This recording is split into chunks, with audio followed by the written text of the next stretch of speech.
الحمد لله رب العالمين الرحمن الرحيم مالك يوم الدين إياك نعبد وإياك نستعين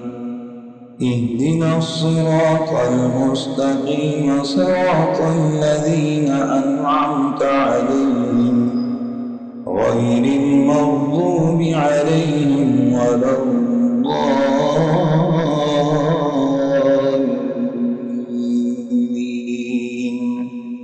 اتل ما أوحي إليك من الكتاب وأقم الصلاة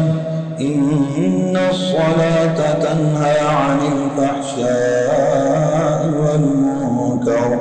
ولذكر الله أكبر والله يعلم ما تصنعون. ولا تجادلوا أهل الكتاب إلا بالتي هي أحسن إلا الذين ظلموا منهم وقولوا آمنا بالذي أنزل إلينا وأنزل إليكم وإلهنا وإلهكم واحد ونحن له مسلمون. وكذلك أنزلنا إليك الكتاب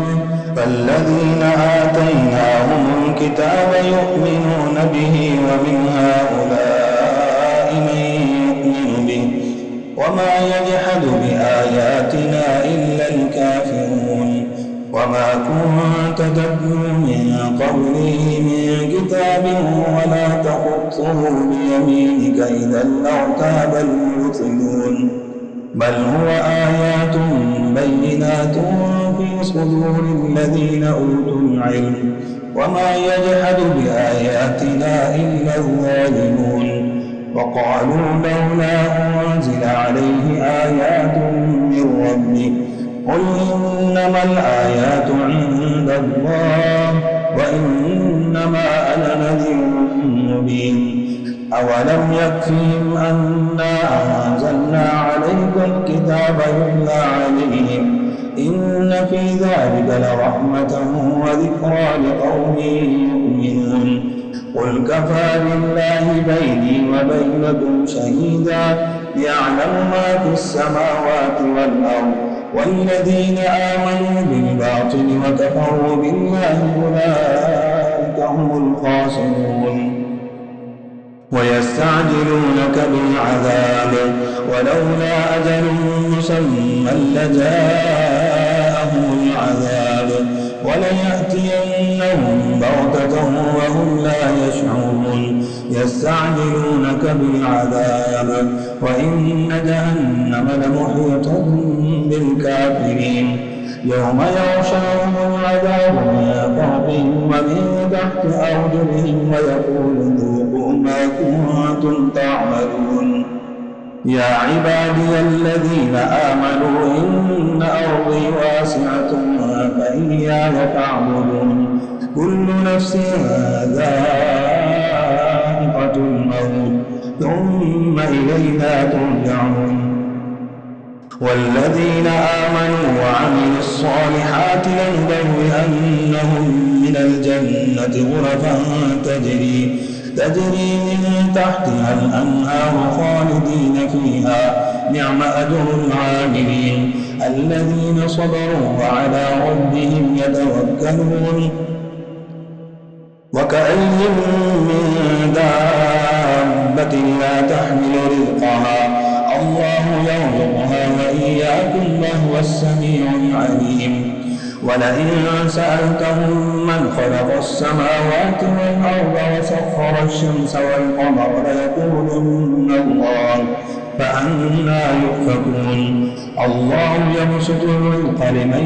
يشاء من عباده ويقدر له إن الله بكل شيء عليم. ولئن سألتهم من نزل من السماء ماء فأحيا به الأرض من بعد موتها ليقولن الله قل الحمد لله بل أكثرهم لا يعقلون. وما هذه الحياة الدنيا إلا لهو الدار الآخرة لهي الحيوان لو كانوا يعلمون فإذا ركبوا في الفلك دعوا الله مخلصين له الدين فلما نجاهم إلى البر إذا هم يشركون ليكفروا بما آتيناهم وليتمتعوا فسوف يعلمون أولم يروا أنا جعلنا حرما آمنا ويتخطف الناس من حولهم أفبالباطل يؤمنون وبنعمة الله يكفرون ومن أظلم ممن افترى على الله كذبا أو كذب بالحق لما جاء أليس في جهنم مثوى للكافرين والذين جاهدوا فينا لنهدينهم سبلنا وإن الله لمع المحسنين ألف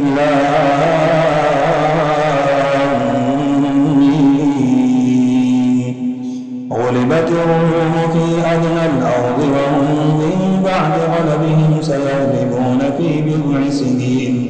لله الأمر من قبل ومن بعد ويومئذ يفرح المؤمنون بنصر الله ينصر من يشاء وهو العزيز الرحيم وعد الله لا يخلف الله وعده ولكن أكثر الناس لا يعلمون ظاهرا من الحياة الدنيا وهم عن الآخرة هم غافلون أولم يتفكروا في أنفسهم ما خلق الله السماوات والأرض وما بينهما إلا بالحق وأجل مسمى وإن كثيرا من الناس بلقاء ربهم لكافرون أولم يسيروا في الأرض فينظروا كيف كان عاقبة الذين من قبلهم كانوا أشد منهم قوة وأثاروا الأرض وعمروها أكثر مما عمروها وجاءتهم رسلهم بالبينات فما كان الله ليظلمهم ولكن كانوا أنفسهم يظلمون ثم كان عاقبة الذين أساءوا السوء أن كذبوا بآيات الله وكانوا بها يستهزئون الله يبدأ الخلق ثم يعيده ثم إليه ترجعون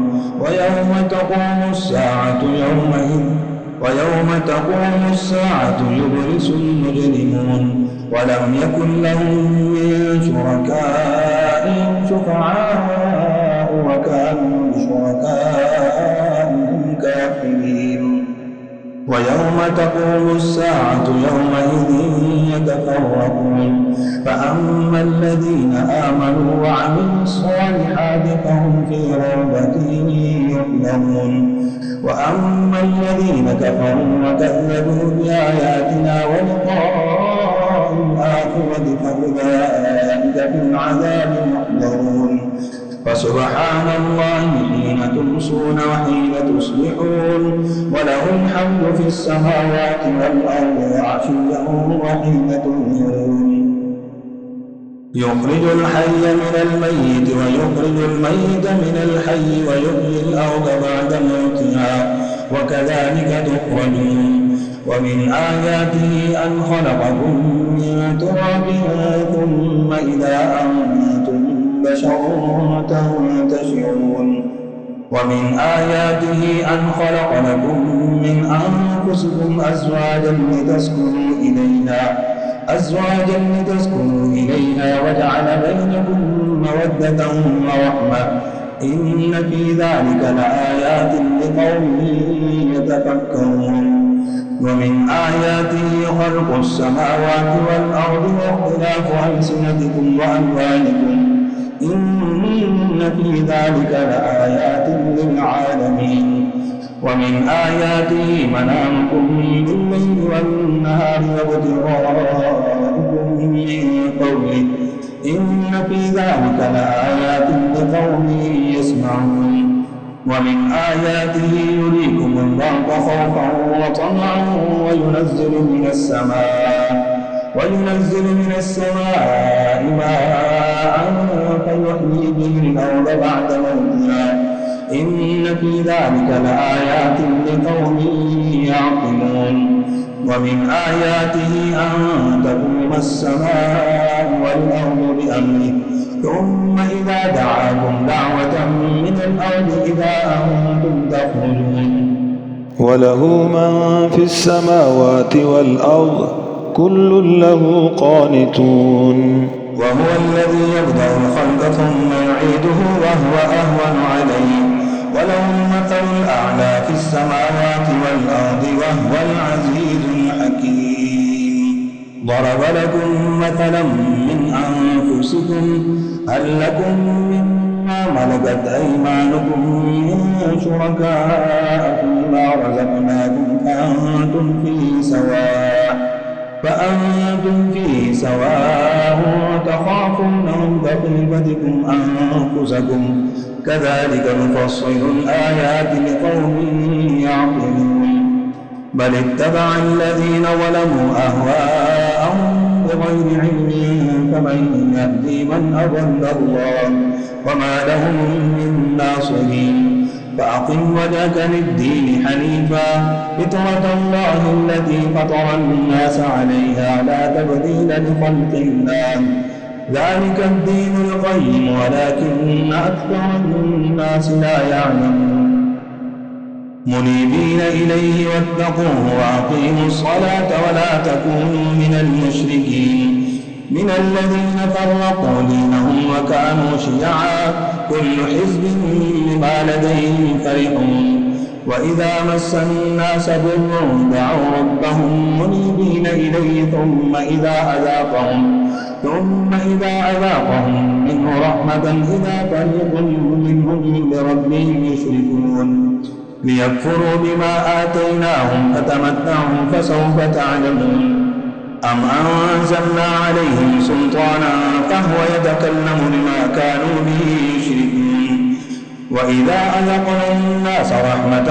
فرحوا بها وإن تصبهم سيئة بما قدمت أيديهم إذا هم يقنطون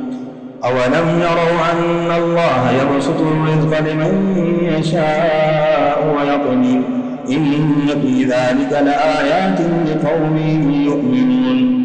فآت ذا القربى حقه والمسكين وابن السبيل ذلك خير للذين يريدون وجه الله وأولئك هم المفلحون وما آتيتم من ربا لتربوا في أموال الناس فلا يربو عند الله وما آتيتم من زكاة تريدون وجه الله فأولئك هم المضعفون الله الذي خلقكم ثم رزقكم ثم يميتكم ثم يحييكم هل من شركائكم من يفعل من ذلكم من شيء سبحانه وتعالى عما يشركون ظهر الفساد في البر والبحر بما كسبت أيدي الناس ليذيقهم بعض الذي عملوا لعلهم يرجعون قل سيروا في الأرض فانظروا كيف كان عاقبة الذين من قبل كان أكثرهم مشركين فأقم وجهك للدين القيم من قبل أن يأتي يوم لا مرد له من الله يومئذ يصدعون من كفر فعليه كفره ومن عمل صالحا فلأنفسهم يمهدون ليجزي الذين آمنوا وعملوا الصالحات من فضله إنه لا يحب الكافرين ومن آياته أن يرسل الرياح مبشرات وليذيقكم من رحمته ولتجري الفلك بأمره ولتبتغوا من فضله ولعلكم تشكرون ولقد أرسلنا من قبلك رسلا إلى قومهم فجاءوهم بالبينات فانتقمنا من الذين أجرموا وكان حقا علينا نصر المؤمنين. الله الذي يرسل الرياح فتثير سحابا فيبسطه في السماء كيف يشاء ويجعله كسفا فترى الودق يخرج من خلاله فإذا أصاب به من يشاء من عباده إذا هم يستبشرون. وإن كانوا من قبل أن ينزل عليهم من قبله لمبلسين. فانظر إلى أثر رحمة الله كيف يحيي الأرض بعد موتها إن ذلك لمحيي الموتى وهو على كل شيء قدير. ولئن أرسلنا ريحا فرأوه مصفرا لظلوا من بعده يكفرون. إنك لا تسمع الموتى ولا تسمع الصم الدعاء إذا ولوا مدبرين. وما أنت بهاد العمي عن ضلالتهم إن تسمع إلا من يؤمن بآياتنا فهم مسلمون. الله الذي خلقكم من ضعف ثم جعل من بعد ضعف قوة ثم جعل من بعد قوة ضعفا وشيبة يخلق ما يشاء وهو العليم القدير. ويوم تقوم الساعة يقسم المجرمون ما لبثوا غير ساعة كذلك كانوا يؤفكون. وقال الذين أوتوا العلم والإيمان لقد لبثتم في كتاب الله إلى يوم البعث فهذا يوم البعث ولكنكم كنتم لا تعلمون. فيومئذ لا تنفع الذين ظلموا معذرتهم ولا هم يستعتبون. ولقد ضربنا للناس في هذا القرآن من كل مثل ولئن جئتهم بآية ليقولن الذين كفروا إن أنتم إلا مبطلون. كذلك يطبع الله على قلوب الذين لا يعلمون. واصبر إن وعد الله حق ولا يستخفنك الذين لا يوقنون. ألف لام ميم تلك آيات الكتاب الحكيم هدى ورحمة للمحسنين الذين يقيمون الصلاة ويؤتون الزكاة وهم بالآخرة هم يوقنون. أولئك على هدى من ربهم وأولئك هم المفلحون. ومن الناس من يشتري لهو الحديث ليضل عن سبيل الله بغير علم ويتخذها هزءا أولئك لهم عذاب مهين. وإذا تتلى عليه آياتنا ولى مستكبرا كأن لم يسمعها كأن في أذنيه وقرا فبشره بعذاب أليم. إن الذين آمنوا وعملوا الصالحات لهم جنات النعيم خالدين فيها وعد الله حقا وهو العزيز الحكيم. خلق السماوات بغير عمد ترونها وألقى في الأرض رواسي أن تميد بكم وبث فيها من كل دابة وأنزلنا من السماء ماء فأنبتنا فيها من كل زوج كريم. هذا خلق الله فأروني ماذا خلق الذين من دونه بل الظالمون في ضلال مبين.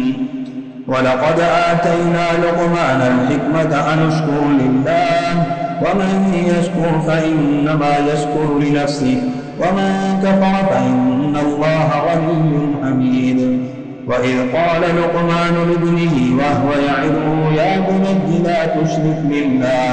إن الشرك لظلم عظيم. ووصينا الإنسان بوالديه حملته أمه وهنا على وهن وفصاله في عامين وفصاله في عامين أن اشكر لي ولوالديك إلي المصير. وإن جاهداك على أن تشرك بي ما ليس لك به علم فلا تطعهما وصاحبهما في الدنيا معروفا واتبع سبيل من أناب إلي ثم إلي مرجعكم فأنبئكم بما كنتم تعملون. يا بني إنها إن تك مثقال حبة من خردل فتكون في صخرة أو في السماوات أو في الأرض يأت بها الله إن الله لطيف خبير. يا بني أقم الصلاة وأمر بالمعروف وانه عن المنكر واصبر على ما أصابك إن ذلك من عزم الأمور. ولا تصاعر خدك للناس ولا تمش في الأرض مرحا إن الله لا يحب كل مختال فخور. واقصد في مشيك واغضض من صوتك إن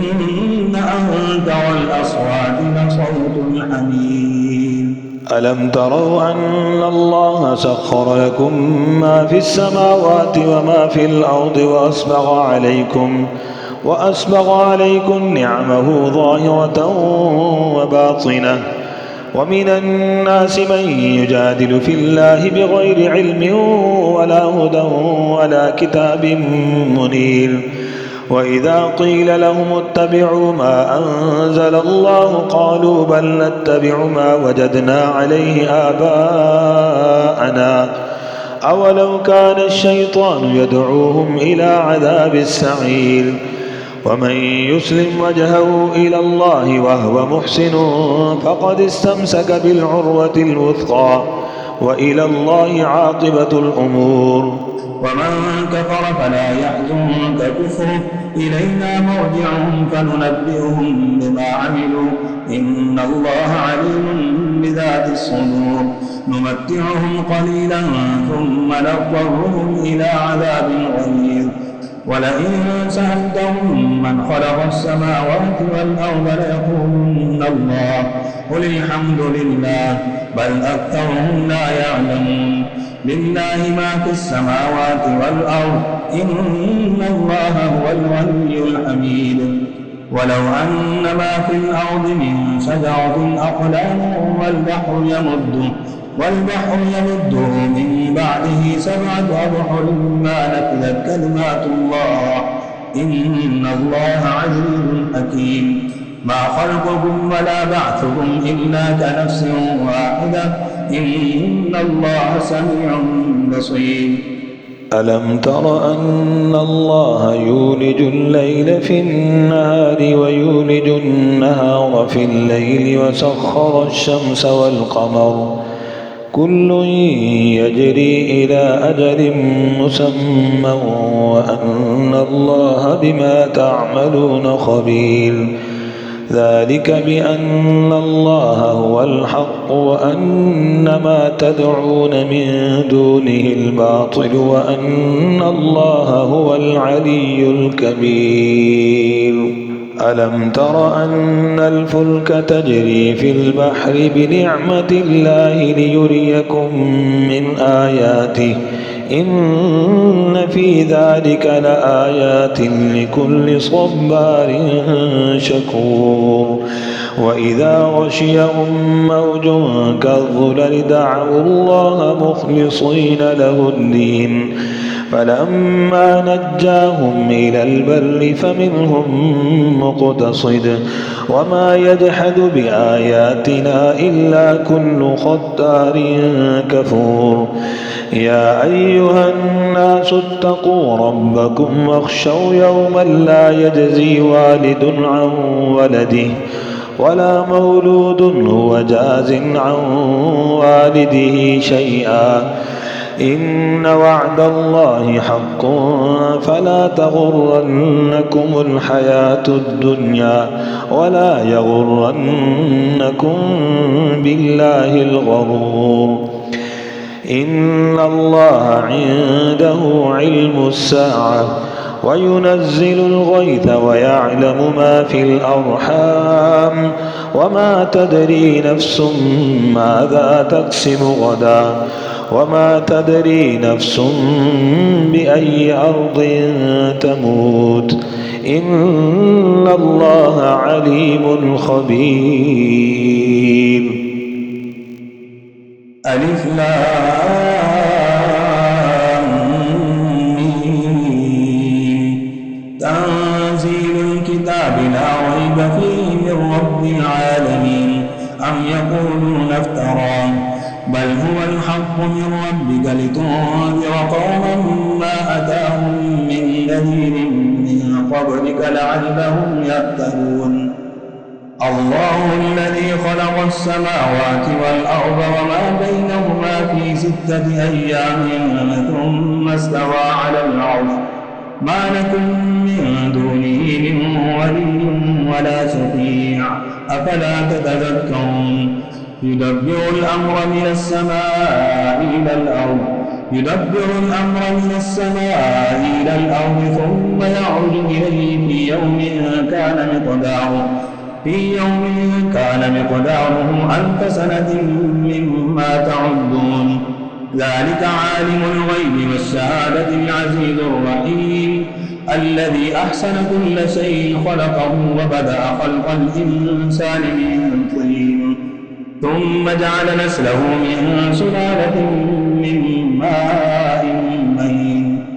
ثم سواه ونفخ فيه من روحه وجعل لكم السمع والأبصار والأفئدة قليلا ما تشكرون. وقالوا إذا ضللنا في الأرض إنا لفي خلق جديد بل هم بلقاء ربهم كافرون. قل يتوفاكم ملك الموت الذي وكل بكم ثم إلى ربكم ترجعون. ولو ترى إذ المجرمون ناكسوا رؤوسهم عند ربهم ربنا أبصرنا وسمعنا فارجعنا نعمل صالحا إنا موقنون. ولو شئنا لآتينا كل نفس هداها ولكن حق القول مني لأملأن جهنم من الجنة والناس أجمعين.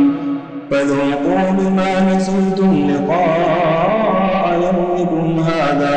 إنا نسيناكم وذوقوا عذاب الخلد بما كنتم تعملون. إنما يؤمن بآياتنا الذين إذا ذكروا بها خروا سجدا وسبحوا بحمد ربهم وهم لا يستكبرون. الله أكبر. تتجافى جنوبهم عن المضاجع يدعون ربهم خوفا وطمعا ومما رزقناهم ينفقون. فلا تعلم نفس ما أخفي لهم من قرة أعين جزاء بما كانوا يعملون. أفمن كان مؤمنا كمن كان فاسقا لا يستوون. أما الذين آمنوا وعملوا الصالحات فلهم جنات المأوى نزلا بما كانوا يعملون. وأما الذين فسقوا فمأواهم النار كلما أرادوا أن يخرجوا منها أعيدوا فيها وقيل لهم ذوقوا عذاب النار الذي كنتم به تكذبون. ولنذيقنهم من العذاب الأدنى دون العذاب الأكبر لعلهم يرجعون. ومن أظلم ممن ذكر بآيات ربه ثم أعرض عنها إنا من المجرمين منتقمون. ولقد آتينا موسى الكتاب فلا تكن في مرية من لقائه وجعلناه هدى لبني إسرائيل وجعلنا منهم أئمة يهدون بأمرنا لما صبروا وكانوا بآياتنا يوقنون. إن ربك هو يفصل بينهم يوم القيامة فيما كانوا فيه يختلفون. أولم يهد لهم كم أهلكنا من قبلهم من القرون يمشون في مساكنهم إن في ذلك لآيات أفلا يسمعون أولم يروا أنا نسوق الماء إلى الأرض الجرز فنخرج به زرعا تأكل منه أنعامهم وأنفسهم أفلا يبصرون ويقولون متى هذا الفتح إن كنتم صادقين قل يوم الفتح لا ينفع الذين كفروا إيمانهم ولا هم ينظرون فأعرض عنهم وانتظر إنهم منتظرون يا أيها النبي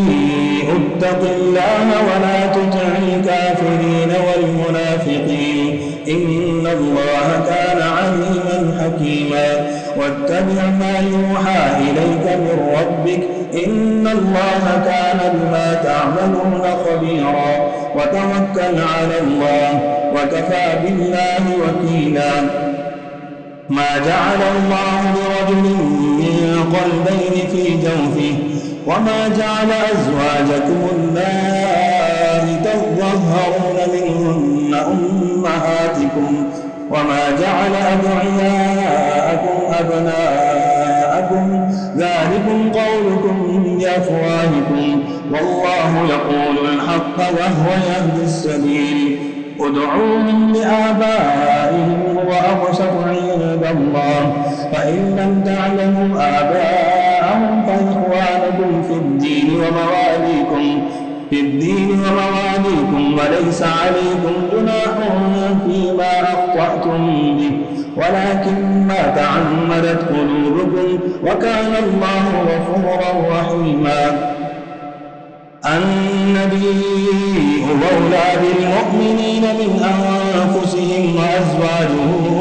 أمهاتهم وأولو الأرحام بعضهم أولى ببعض في كتاب الله من المؤمنين والمهاجرين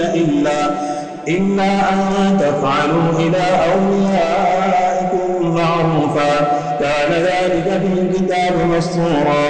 وإذ أخذنا من النبيين ميثاقهم ومنك ومن نوح وإبراهيم وموسى وعيسى بن مريم وأخذنا منهم ميثاقا غليظا ليسأل الصادقين عن صدقهم وأعد للكافرين عذابا أليما يا أيها الذين آمنوا اذكروا نعمة الله عليكم إذ جاءتكم جنود فأرسلنا عليهم ريحا وجنودا لم تروها وكان الله بما تعملون بصيرا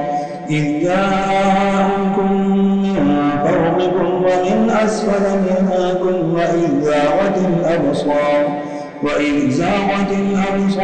وبلغت القلوب الحناجر وتظنون بالله الظنونا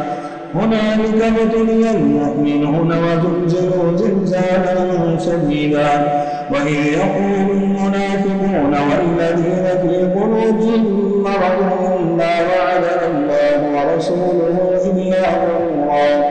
وإذ قال طائفة منهم يا أهل يثرب لا مقام لكم فارجعوا ويستأذن فريق منهم النبي يقولون إن بيوتنا عورة وما هي بعورة إن يريدون إلا فرارا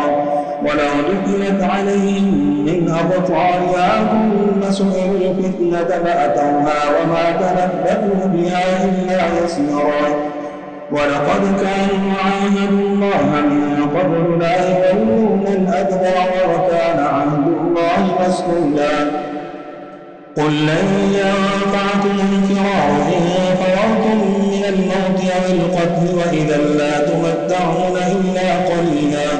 قل من ذا الذي يعصمكم من الله إن أراد بكم سوءا أو أراد بكم رحمة ولا يجدون لهم من دون الله وليا ولا نصيرا قد يعلم الله المعوقين منكم والقائلين لإخوانهم هلم إلينا ولا يأتون البأس إلا قليلا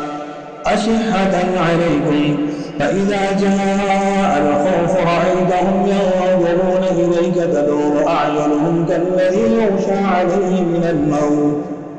فإذا ذهب الخوف سلقوكم بألسنة حداد أشحة على الخير أولئك لم يؤمنوا فأحبط الله أعمالهم وكان ذلك على الله يسيرا يحسبون الأحزاب لم يذهبوا وإن يأتي الأحزاب يودوا لو أنهم بادون في الأعراب يسألون عن أنبائكم ولو كانوا فيكم ما قاتلوا إلا قليلا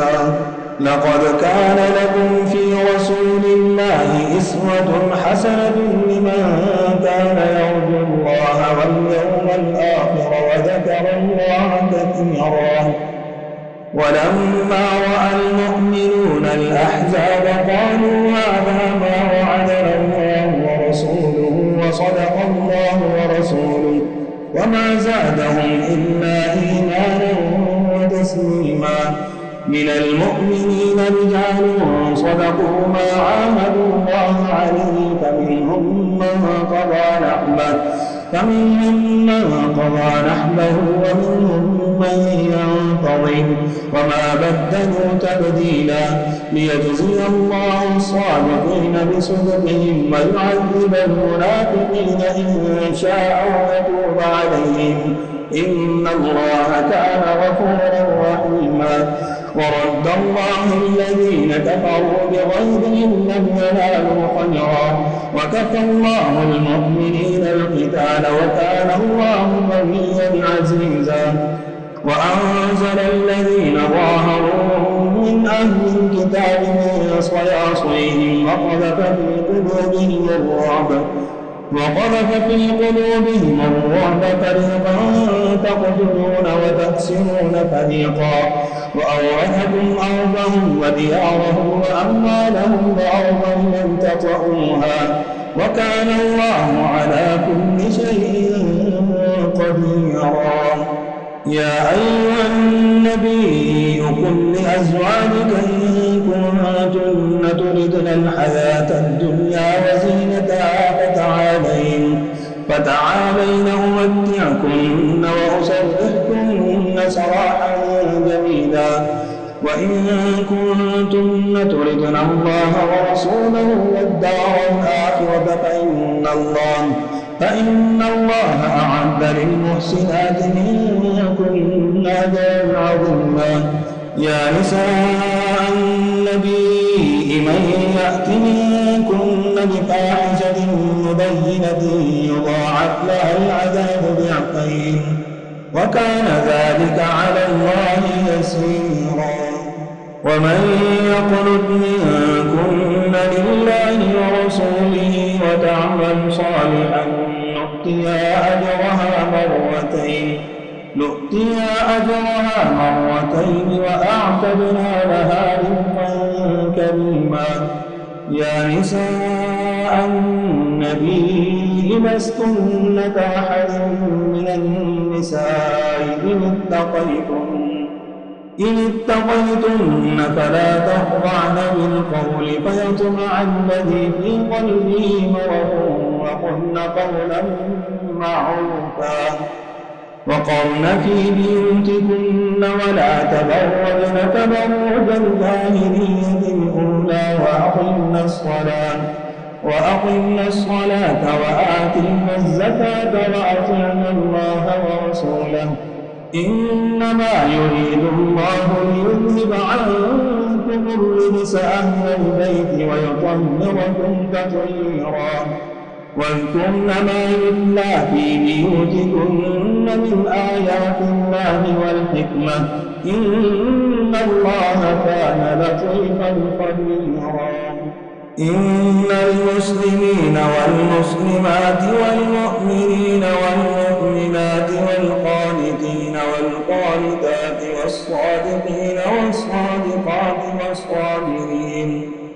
والصابرين والصابرات والخاشعين والخاشعات والمتصدقين والمتصدقات والمتصدقين والمتصدقات والصائمين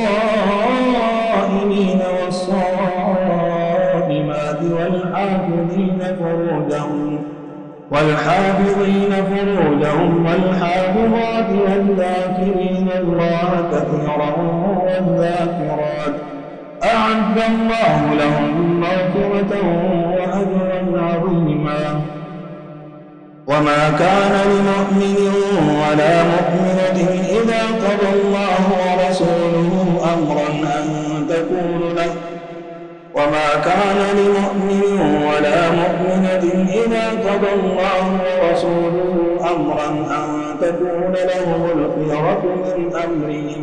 ومن يعص الله ورسوله فقد ضل ضلالا مبينا.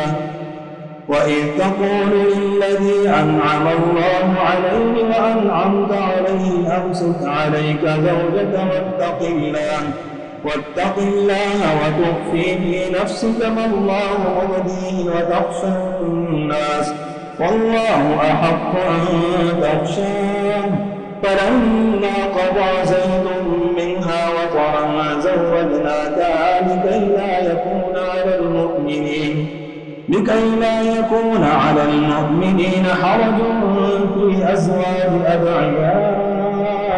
إذا قضوا منهن وطرا وكان أمر الله مفعولا. ما كان على النبي من حرج فيما فرض الله له سنة الله في الذين خلوا من قبل وكان أمر الله قدرا مقدورا. الذين يبلغون رسالات الله ويخشونه ولا يخشون أحدا إلا الله وكفى بالله حسيبا. ما كان محمد أبا أحد من رجالكم ولكن رسول الله وخاتم النبيين وكان الله بكل شيء عليما. يا أيها الذين آمنوا اذكروا الله ذكرا كثيرا وسبحوه بكرة وأصيلا.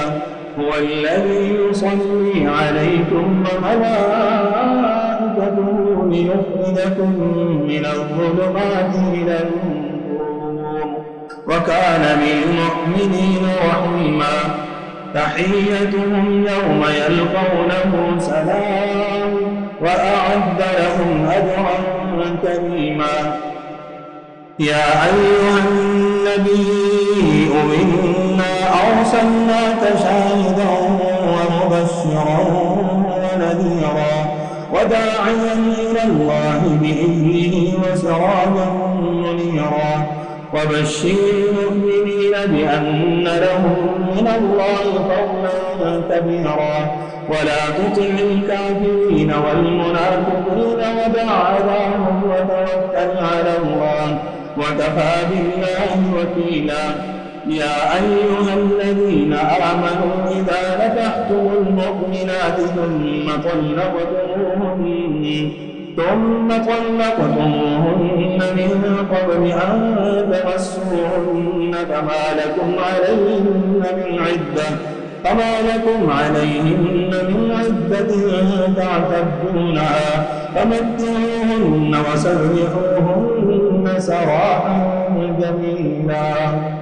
يا أيها النبي إنا أحللنا لك أزواجك اللاتي آتيت أجورهن وما ملكت يمينك مما أفاء الله عليك وبنات عمك وبنات عماتك وبنات خالك وبنات خالاتك اللاتي هاجرن معك وامرأة مؤمنة إن وهبت نفسها للنبي إن أراد النبي أن يستنكحها خالصة لك من دون المؤمنين. قد علمنا ما فرضنا عليهم في أزواجهم وما ملكت أيمانهم لكي لا يكون عليك حرج وكان الله غفورا رحيما ترجي من تشاء منهن وتؤوي إليك من تشاء ومن ابتغيت ممن عزلت فلا جناح عليك ذلك أدنى أن تقر أعينهن ولا يحزن ويرضين بما آتيتهن كلهن والله يعلم ما في قلوبكم وكان الله عليما حليما لا يحل لك النساء من بعد ولا أن تبدل بهن من أزواج ولو أعجبك حسنهن إلا ما ملكت يمينك وكان الله على كل شيء رقيبا يا أيها الذين آمنوا لا تدخلوا بيوت النبي إلا أن يؤذن لكم إلى طعام غير ناظرين إناه ولكن إذا دعيتم فادخلوا فإذا طعمتم فانتشروا ولا مستأنسين لحديث إن ذلكم كان يؤذي النبي فيستحيي منكم والله لا يستحيي من الحق وإذا سألتموهن متاعا فاسألوهن من وراء حجاب ذلكم أطهر لقلوبكم وقلوبهم وما كان لكم أن تؤذوا رسول الله ولا أن تنكحوا أزواجه من بعده أبدا إن ذلكم كان عند الله عظيما إن تبدوا شيئا أو تخفوه فإن الله كان بكل شيء عليما لا جناح عليهن في آبائهن ولا أبنائهن ولا إخوانهن ولا أبناء إخوانهن ولا أبناء أخواتهن ولا نسائهن ولا ما ملكت أيمانهن واتقين الله إن الله كان على كل شيء شهيدا إن الله وملائكته يصلون على النبي يا أيها الذين آمنوا صلوا عليه وسلموا تسليما إن الذين يؤذون الله ورسوله لعنهم الله في الدنيا وأعد لهم عذابا مهينا والذين يؤذون المؤمنين والمؤمنات بغير ما اكتسبوا فقد احتملوا بهتانا وإثما مبينا يا أيها النبي قل لأزواجك وبناتك ونساء المؤمنين يدنين عليهن من جلابيبهن ذلك أدنى أن يعرفن فلا يؤذين وكان الله غفورا رحيما لئن لم ينته المنافقون والذين في قلوبهم مرض والمرجفون في المدينة لنغرينك بهم ثم لا يجاورونك فيها إلا قليلا ملعونين أينما ثقفوا أخذوا وقتلوا تقتيلا سنة الله في الذين خلوا من قبل ولن تجد لسنة الله تبديلا يسألك الناس عن الساعة قل إنما علمها عند الله وما يدريك لعل الساعة تكون قريبا إن الله لعن الكافرين وأعد لهم سعيرا خالدين فيها أبدا لا يجدون وليا ولا نصيرا يوم تقلب وجوههم في النار يقولون يا ليتنا أطعنا الله الله وأطعنا الرسولا وقالوا ربنا إنا أطعنا سادتنا وكبراءنا فأضلونا السبيلا ربنا آتهم ضعفين من العذاب والعنهم لعنا كثيرا يا أيها الذين آمنوا لا تكونوا كالذين آذوا موسى فبرأه الله مما قالوا وكان عند الله وجيها يا أيها الذين آمنوا لا تكونوا كالذين آذوا موسى فبرأه الله مما قالوا وكان عند الله وجيها يا أيها الذين آمنوا اتقوا الله وقولوا قولا سديدا يصلح لكم أعمالكم ويغفر لكم ذنوبكم ومن يطع الله ورسوله فقد فاز فوزا عظيما إنا عرضنا الأمانة على السماوات والأرض والجبال فأبين أن يحملنها وأشفقن منها وحملها الإنسان إنه كان ظلوما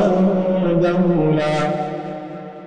ليعذب الله المنافقين والمنافقات والمشركين والمشركات ويتوب الله على المؤمنين والمؤمنات وكان الله غفورا رحيما